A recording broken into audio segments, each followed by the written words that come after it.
Bayangkan sebuah perang besar meletus di Timur Tengah. Rudal saling ditembakkan. Kapal tanker minyak berhenti berlayar. Selat Hormuz yang menjadi jalur energi dunia mendadak lumpuh. Ketika itu terjadi, dunia langsung panik.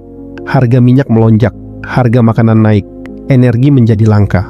Negara-negara industri mulai berebut sumber energi baru untuk menyelamatkan ekonomi mereka.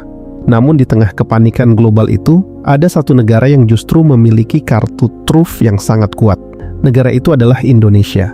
Dan kartu truf tersebut bernama kelapa sawit.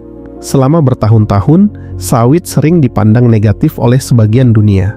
Ada yang menuduh sawit merusak hutan, ada yang menyebutnya tidak ramah lingkungan.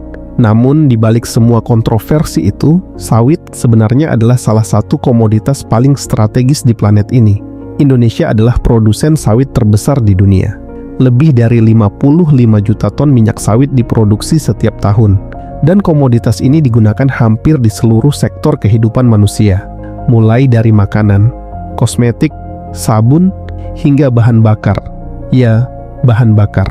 Disinilah sawit menjadi sangat penting ketika dunia menghadapi krisis energi akibat perang. Ketika konflik di Timur Tengah meningkat, salah satu yang paling dikhawatirkan dunia adalah terganggunya pasokan minyak bumi. Timur Tengah selama puluhan tahun menjadi jantung energi global. Jika perang membuat produksi minyak terganggu, maka harga energi bisa melonjak drastis. Negara-negara akan mencari alternatif. Dan salah satu alternatif paling realistis adalah biofuel dari kelapa sawit. Indonesia sendiri sudah mengembangkan program biodiesel berbasis sawit. Program ini dikenal dengan B35 dan bahkan menuju B40. Artinya, bahan bakar solar di Indonesia sudah dicampur dengan 35% bahan bakar dari sawit. Ini adalah salah satu program biofuel terbesar di dunia. Bayangkan jika perang besar benar-benar terjadi dan pasokan minyak global terganggu. Negara-negara yang tidak punya alternatif energi akan mengalami krisis. Pabrik berhenti, transportasi terganggu, harga pangan melonjak. Namun Indonesia memiliki sesuatu yang tidak dimiliki banyak negara lain, energi dari kebun. Setiap hektar perkebunan sawit dapat menghasilkan energi dalam bentuk minyak nabati yang bisa diubah menjadi biodiesel. Artinya, sawit bukan hanya komoditas ekspor, sawit adalah cadangan energi nasional. Tidak hanya itu, sawit juga memiliki peran penting dalam ketahanan pangan dunia. Ketika perang terjadi, rantai pasok makanan global sering terganggu. Minyak goreng adalah salah satu bahan pokok yang sangat dibutuhkan oleh miliaran manusia. Minyak sawit adalah minyak nabati paling efisien di dunia. 1 hektar sawit bisa menghasilkan minyak jauh lebih banyak dibandingkan kedelai atau bunga matahari. Karena itu, ketika krisis global terjadi, permintaan sawit justru sering meningkat. Perang di Timur Tengah bisa berdampak pada banyak hal. Harga energi dunia, harga pangan global, stabilitas ekonomi internasional. Namun bagi Indonesia, krisis tersebut juga bisa menjadi peluang strategis. Sawit bisa menjadi penyeimbang ekonomi global. Negara-negara yang kehilangan pasokan energi dari minyak bumi mungkin akan mencari bahan bakar alternatif. Dan biodiesel sawit bisa menjadi salah satu jawabannya. Tidak heran jika banyak analis menyebut bahwa sawit adalah emas hijau Indonesia. Komoditas ini menyerap jutaan tenaga kerja. Lebih dari 16 juta orang Indonesia bergantung pada industri sawit. Mulai dari petani kecil hingga industri besar. Artinya, ketika dunia menghadapi krisis energi atau pangan, sawit bukan hanya menyelamatkan ekonomi nasional, tetapi juga memberikan kontribusi bagi stabilitas global. Namun tentu saja, masa depan sawit juga menghadapi tantangan besar. Tekanan dari negara-negara barat terhadap produk sawit terus terjadi. Beberapa kebijakan bahkan membatasi penggunaan sawit di Eropa. Namun realitas global sering berbeda dengan politik. Ketika krisis benar-benar datang, dunia biasanya akan kembali pada satu hal, kebutuhan. Dan kebutuhan manusia terhadap energi dan makanan tidak pernah berhenti. Jika konflik Timur Tengah semakin meluas dan dunia mengalami krisis energi besar, maka sawit Indonesia bisa menjadi salah satu penyelamat. Bukan dengan senjata, bukan dengan rudal, tetapi dengan sesuatu yang jauh lebih sederhana. Pohon yang tumbuh di tanah tropis, kelapa sawit, sebuah komoditas yang mungkin sering diremehkan, namun diam-diam memiliki kekuatan besar dalam peta geopolitik dunia. Karena di masa depan, perang tidak hanya soal militer, tetapi juga soal energi.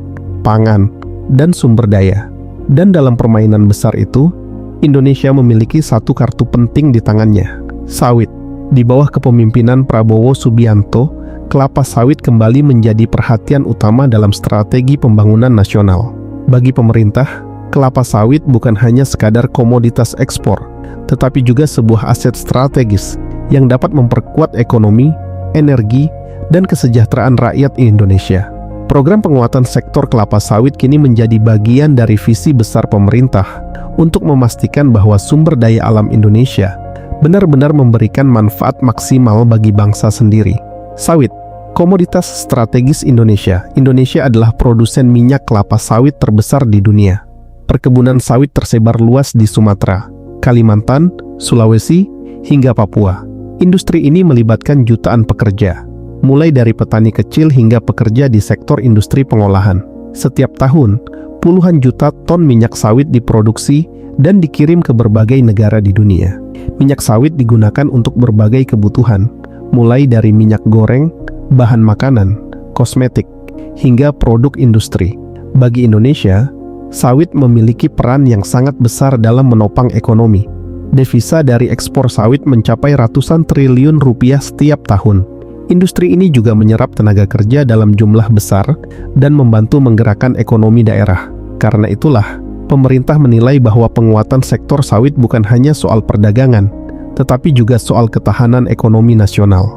Fokus pada kesejahteraan petani. Salah satu hal yang sering ditekankan oleh Presiden Prabowo adalah pentingnya meningkatkan kesejahteraan para petani sawit. Di Indonesia, jutaan petani kecil memiliki kebun sawit dengan luas yang relatif terbatas. Mereka menjadi tulang punggung industri sawit nasional. Namun selama ini banyak petani menghadapi berbagai tantangan, seperti produktivitas yang rendah, akses terhadap teknologi yang terbatas, serta fluktuasi harga. Melalui berbagai program pemerintah, sektor sawit diharapkan dapat menjadi lebih kuat dan lebih modern.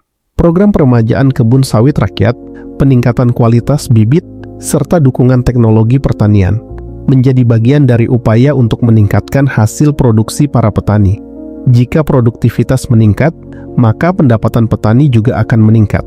Dengan begitu, sawit tidak hanya menjadi sumber devisa negara, tetapi juga menjadi jalan untuk meningkatkan kesejahteraan masyarakat di daerah. Sawit dan ketahanan energi. Selain sebagai komoditas ekspor, kelapa sawit juga memiliki peran penting dalam sektor energi. Minyak sawit dapat diolah menjadi biodiesel, yaitu bahan bakar alternatif yang dapat digunakan untuk menggantikan sebagian bahan bakar fosil. Program biodiesel di Indonesia sudah berjalan selama beberapa tahun dan terus dikembangkan. Melalui kebijakan pencampuran biodiesel ke dalam bahan bakar solar, Indonesia berupaya mengurangi ketergantungan terhadap impor minyak dari luar negeri. Dalam jangka panjang, pengembangan energi berbasis sawit dapat membantu Indonesia mencapai kemandirian energi. Ini menjadi sangat penting di tengah situasi dunia yang sering mengalami ketidakpastian akibat konflik geopolitik dan fluktuasi harga energi global. Dengan memanfaatkan sumber daya alam yang dimiliki sendiri, Indonesia dapat memperkuat ketahanan energi nasional menghadapi tantangan global. Meski memiliki potensi besar, industri sawit Indonesia juga menghadapi berbagai tantangan di tingkat internasional. Beberapa negara menerapkan kebijakan yang membatasi penggunaan minyak sawit dengan alasan lingkungan. Kampanye negatif terhadap sawit juga sering muncul di berbagai forum global. Namun pemerintah Indonesia terus berupaya untuk membuktikan bahwa industri sawit dapat dikelola secara berkelanjutan dan ramah lingkungan. Standar produksi yang lebih baik, pengawasan terhadap pembukaan lahan, serta program sertifikasi menjadi bagian dari upaya untuk memastikan bahwa sawit Indonesia tetap dapat bersaing di pasar dunia. Di sisi lain, pemerintah juga berusaha memperkuat pasar domestik agar industri sawit tidak sepenuhnya bergantung pada ekspor. Visi masa depan sawit Indonesia. Bagi Presiden Prabowo, kelapa sawit bukan sekadar komoditas masa kini, tetapi juga bagian dari strategi jangka panjang Indonesia. Jika dikelola dengan baik, sawit dapat menjadi pilar penting dalam pembangunan nasional. Industri ini dapat menciptakan lapangan kerja, meningkatkan kesejahteraan petani, serta memperkuat posisi Indonesia dalam perdagangan global. Selain itu, Pengembangan teknologi berbasis sawit juga membuka peluang baru di sektor energi terbarukan dan industri kimia. Dengan berbagai potensi tersebut, kelapa sawit dapat menjadi salah satu kunci bagi Indonesia untuk menghadapi tantangan ekonomi di masa depan. Penutup, di tengah perubahan dunia yang semakin cepat, negara-negara berlomba untuk mengamankan sumber daya strategis mereka. Energi, pangan, dan komoditas penting menjadi faktor yang menentukan kekuatan sebuah negara. Indonesia memiliki salah satu sumber daya yang sangat berharga, kelapa sawit. Melalui program penguatan sektor sawit yang ditekankan oleh Presiden Prabowo, pemerintah berharap bahwa komoditas ini tidak hanya menjadi kebanggaan nasional, tetapi juga menjadi motor penggerak ekonomi dan kesejahteraan rakyat. Jika dikelola dengan bijak dan berkelanjutan, kelapa sawit dapat menjadi salah satu fondasi kuat bagi masa depan Indonesia.